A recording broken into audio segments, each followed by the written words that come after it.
بڑا زمین و آسمان میں ایک عظیم حادثہ ہو،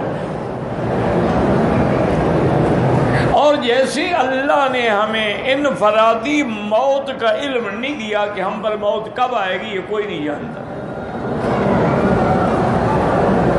اور اس میں بھی اللہ کی رحمت ہے۔ اگر ہمیں پتا ہو کہ ہم نے کل مرنا ہے تو کل آنے سے پہلے آپ گویا کہ مر جائیں گے۔ یہ بھی اللہ کی رحمت ہے کہ اللہ نے ہم سے چھپا لیا ابھی کب مرنا ہے۔ آدمی کام کر رہا ہے موت آ گئی۔ اس لیے یہ ایسی چیزیں ہیں کہ جن کا علم اللہ نے کسی کو نہیں دیا ہے کہ آدمی نے کب مرنا ہے اور کہاں مرنا ہے۔ اسی طرح تاریخ میں آتا ہے کہ ابو المنصور ایک بادشاہ گزرے ہیں، انہوں نے خواب میں زیارت کی حضرت عزرائیل علیہ السلام جو ملک الموت ہے۔ جب زیارت کی تو ان سے یہ بھی پوچھا کہ اگر مہربانی کریں تو مجھے بتا دیں کہ میری موت کب ہوگی، میری زندگی کتنی باقی ہے۔ تو فرماتی ہیں کہ خواب میں ملک الموت نے ایسے اشارہ کیا اور اس کے بعد میری آنکھ کھل گئی۔ اب بادشاہ تھے، پریشان ہو گئے، انہوں نے بلایا اپنے مولویوں کو، اپنے لوگوں کو بلایا انہوں نے۔ اب دنیا میں یہ تاریخ ہے کہ ہمیشہ مولوی ہر قسم کے ہوتے ہیں، علماء حق بھی ہوتے ہیں، علماء سو بھی ہوتے ہیں، یہ ساری زندگی کی بات ہے، تمام ادوار کی بات ہے، ہر دور میں ایسا ہوتا ہے۔ کچھ مولوی ایسے ہوتے ہیں جو سرکاری درباری ہوتے ہیں کہ جو سرکار کا موڈ آیا اسی کے مطابق فتویٰ دے دیا، بس انہوں نے بادشاہ کو خوش کرنا ہوتا ہے۔ لیکن علماء حق بھی ہوتے ہیں جو کسی کی پرواہ نہیں کرتے۔ تو اس نے بہت سارے مولوی صاحبان کو پوچھا کہ بھئی یہ کیا مطلب ہے؟ کسی نے خوش آمد میں کہا کہ جی اس سے مراد ہے کہ ابھی آپ نے 500 سال زندہ رہنا ہے۔ جو کم خوش آمدی تھے انہوں نے کہا کہ جی 500 سال تو خیر اس امت کی عمر ہی نہیں ہے، معلوم یہی ہوتا ہے کہ آپ نے مزید ابھی 50 سال زندہ رہنا ہے۔ کسی نے کچھ کہا، کسی نے، لیکن بادشاہ کا اطمینان نہ ہوا۔ انہوں نے کہا بھی مجھے کوئی بات دل کو نہیں لگتی۔ تو لکھتے ہیں کہ انہوں نے امام ابو حنیفہ رحمۃ اللہ علیہ کے شاگرد تھے امام ابو، ان سے رابطہ کیا کہ حضرت میں نے یہ خواب دیکھا ہے، اور خواب مجھے سمجھ، خواب عجیب دنیا ہے نا، اس کا تعبیر رؤیا جو ہے یہ ایک علم ہے، یاد رکھو، اس لیے خواب کسی کو نہ بتایا کرو۔ اگر خواب ڈر والا ہے تو بس 3 دفعہ بائیں ہاتھ تھوک دو اور لا حول پڑھ کے سو جاؤ، اور کسی کو نہ بتاؤ، کچھ بھی نہیں ہوگا۔ اور اگر خواب ہے یعنی برا نہیں ہے لیکن سمجھ نہیں آتا کہ کیا ہے، تو پھر یہ بھی حکم ہے کہ اس آدمی کو خواب بتاؤ جو عالم ہو اور جس کو تعبیر رؤیا سے علم ہو، تاکہ وہ صحیح تعبیر دے۔ بعض اوقات ایسا ہوتا ہے کہ اگر کسی نے غلط تعبیر دی تو اسی طرح ہو جائے گا۔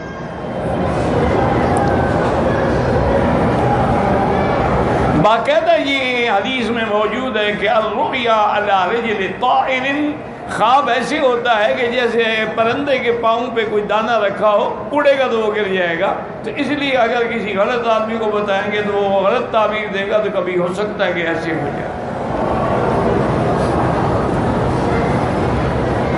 انبیاء علیہم الصلاۃ والتسلیم میں اللہ نے یہ علم جو ہے حضرت یوسف علیہ السلام کو دیا تھا، اور حضور صلی اللہ علیہ وسلم کو بھی اللہ نے یہ علم عطا فرمایا تھا، اور حضور کے بعد پھر صحابہ میں سب سے زیادہ حضرت ابو بکر صدیق رضی اللہ تعالی عنہ کو اللہ نے علم دیا تھا۔ اور اسی طرح پھر تابعین میں بڑے بڑے لوگ پیدا ہوئے ہیں، جیسے محمد ابن سیرین ہیں، ان کو بھی اللہ نے تعبیر رؤیا کا علم دیا تھا اور انہوں نے اس پہ کتابیں بھی لکھی ہیں. وہ بہت بڑے معبر تھے، کیونکہ خواب بڑی مشکل چیز ہے. خواب کبھی جو آپ دیکھتے ہیں نا اس کے بالکل الٹ ہوتا ہے، اور کبھی خواب بالکل اسی طرح ہوتا ہے جیسے آپ دیکھتے ہیں.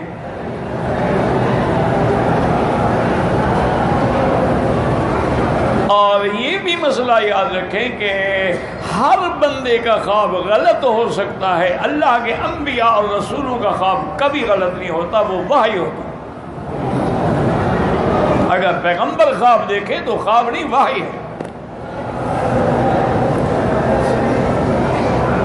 اسی لیے جب حضرت ابراہیم علیہ السلام نے اپنا خواب اپنے بیٹے کو سنایا، یا بنی انی ارا فی المنام انی اذبح،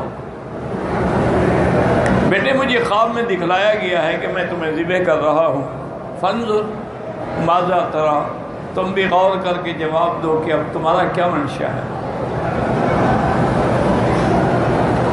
تو حضرت اسماعیل علیہ السلام بھی دیکھیں کیسے عجیب جواب دیا. کہا کہ قال یا ابت افعل ما تؤمر، ابا جان آپ وہی کریں جس کا آپ کو حکم دیا گیا ہے. اسماعیل علیہ السلام نے اشارہ کیا کہ تو خواب نبی کا خواب ہے، تو اللہ کا حکم ہے.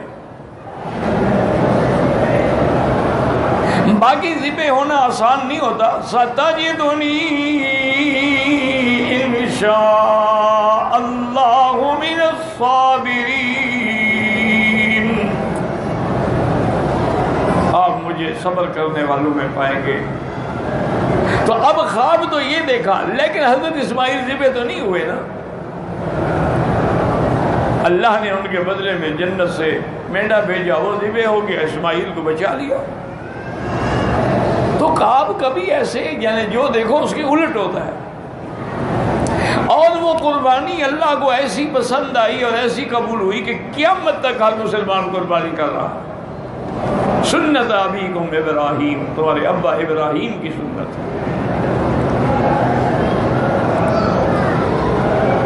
تو اسی طرح خواب بڑی نازک چیز ہے.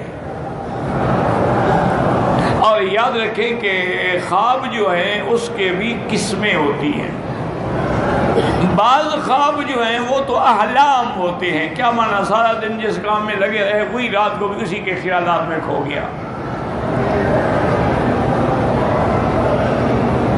اور ایک خواب جو ہیں وہ شیطانی ہوتے ہیں کہ شیطان مختلف انداز میں ڈراتا ہے.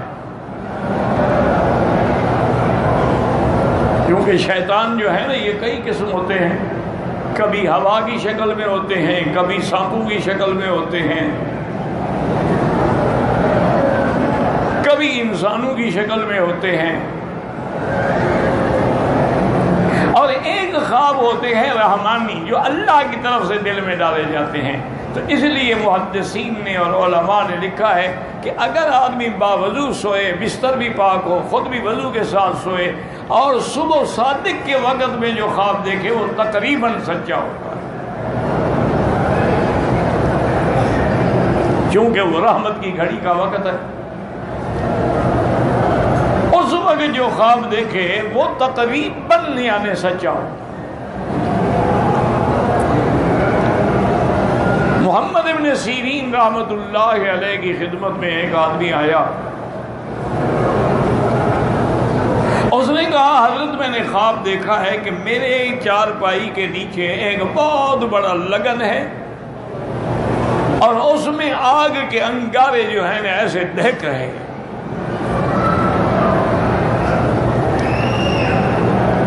آپ نے فرمایا اچھا خواب ہے، تمہیں اللہ کی طرف سے کوئی دولت ملے گی، اللہ کی طرف سے تمہیں دولت ملے گی، وہ ہیرے جواہرات کی شکل میں بھی ہو سکتی ہے. چلا گیا. پھر کچھ عرصے کے بعد ایک اور آدمی آیا، اس نے بھی وہی خواب بتایا کہ حضرت میں نے خواب دیکھا ہے کہ میری چارپائی کے نیچے ایک بڑا لگن ہے اور اس میں انگارے دہک رہے ہیں. آپ نے فرمایا تمہارے گھر کو آگ لگی ہے. جلدی جاؤ۔ تو شاگردوں نے کہا کہ حضرت آپ بھی بادشاہ ہیں، کسی کو بتاتے ہیں دولت ملے گی، اس غریب کو بتایا تیرے گھر کو آگ لگ جائے گی۔ انہوں نے کہا اللہ کے بندے میں نے نہیں بتایا، تعبیر بنتی ایسی تھی۔ اس نے جب خواب دیکھا تھا تو سردیوں کا موسم تھا، تو سردیوں کے موسم میں آگ نعمت ہوتی ہے، ہر کوئی گھر میں آگ جلاتا ہے کہ گرمی رہے۔ اس نے جو خواب دیکھا یہ گرمیوں کا موسم ہے، گرمیوں کا موسم میں تو آگ عذاب ہوتی ہے، میں نے کوئی غلط تعبیر تو نہیں دی۔ تو یہ ایک علم ہے، علم تعبیر الرؤیا۔ اور یہ بھی یاد رکھیں کہ اگر کسی کو یہ علم نہ ہو تو وہ کوئی خواب کچھ بتا دے کہ بھائی میں تعبیر نہیں جانتا، کسی اور عالم سے پوچھیں۔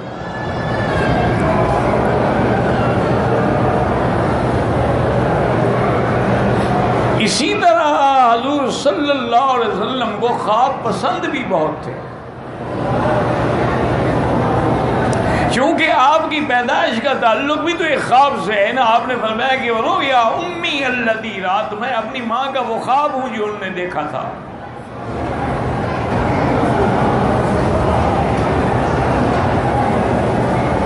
اور اسی طرح حضور فجر کی نماز کے بعد جب بیٹھتے تو صحابہ سے پوچھتے بھی ہر رات رویا اللہ کسی نے خواب دیکھا ہے؟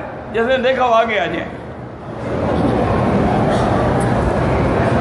اور جو آدمی خواب میں جھوٹ بولے نا وہ اعظم الفریت اللہ، وہ اللہ پر سب سے بڑا جھوٹ ہوتا ہے کہ خواب نہیں دیکھا اور کیا میں نے دیکھا ہے۔ جیسے آج کل آپ کے پیر اور مولوی اکثر خواب دیکھتے اور جھوٹے ہوتے ہیں، وہ بتا رہا ہو، ان کا خواب بتا رہا ہوتا ہے کہ جھوٹ ہے۔ اب جیسے خواب دیکھا جائے کہ حضور پاک کی زیارت ہوئی، حضور پاک آئے، بڑے ناراض تھے، میں نے ان کی منت کی، پاؤں پکڑے، راضی ہوئے، انہوں نے فرمایا اب میں تیرے ادارے میں آؤں گا لیکن میری ٹکٹ کا انتظام کرو۔ ایمان سے کہے معراج پر ٹکٹ کس نے لے کے دی تھی؟ جب 7 آسمانوں کی سیر ہوئی۔ ایسے خواب تو بس کیا ہے، وہ لوگوں کو بیوقوف بناتے ہیں، جاہل لوگ معتقد ہوتے ہوئے سبحان اللہ سبحان اللہ، جی حضور صرف ان کے گھر آئیں گے اور کہیں نہیں جائیں گے۔ اور حضور کی ٹکٹ کے لیے اس نے اللہ عالم لاکھوں چندہ کر لیا۔ حضور کے لیے ٹکٹ لینی ہے نا، پتہ ہے جہاز چارٹر کرنا پڑے گا، کیا ہوگا؟ انا للہ و انا الیہ راجعون۔ اللہ ہدایت دے، زندہ ہیں اللہ ہدایت دے۔ اور اگر ایسے، چونکہ حدیث میں ہے کہ اعظم الفریہ، وہ آدمی سب سے بڑا جھوٹا ہے جو کہے کہ میں نے خواب دیکھا ہے اور دیکھا نہ ہو۔